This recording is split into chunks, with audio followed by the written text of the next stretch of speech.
क्या जो students decision लेते हैं वो सराउंडिंग जो उनकी प्रोग्रामिंग कर देता है उस पर लेते हैं डिसीजंस, और अगर लेते हैं तो क्या राइट वे है हाँ सही जी, इस डिसीजन लेने बात की, पे जो अभी तक आपको अंडरस्टैंडिंग हुई है?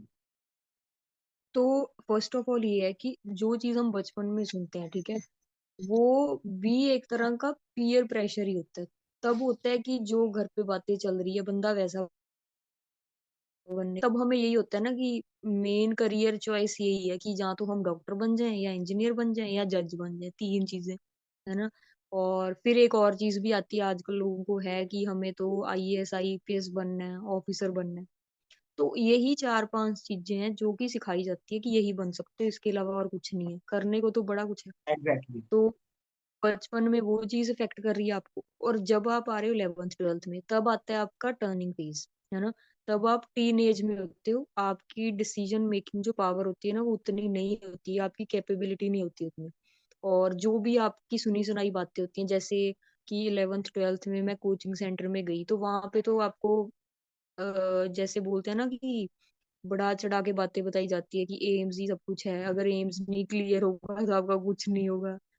तो आप इधर के ही रह जाओगे, कोई फ़ायदा नहीं है आपका इस ज़िंदगी में आने का, तो वो चीज़ें क्या करती है बंदे का ब्रेन वॉश, है ना? जो ब्रेन एक्चुअल वॉश, में करना एग्ज़ैक्टली। चाहता है वो हो नहीं पाता। इसी वजह से आप जो कर रहे थे ना उसकी लाइन दूसरी डायरेक्शन में चली जाती है and then we go into depression. तो ये चीज़ है ब्रेन हुँ, वॉश, ये बहुत बड़ा पॉइंट है एक।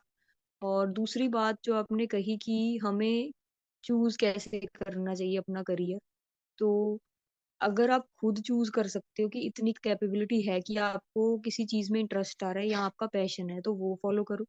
अगर आपको खुद को नहीं समझ आ रहा ना, तो जिस बंदे पे आप बहुत ट्रस्ट करते हो, उसके पास जाओ और उससे पूछो कि मैं क्या करूँ?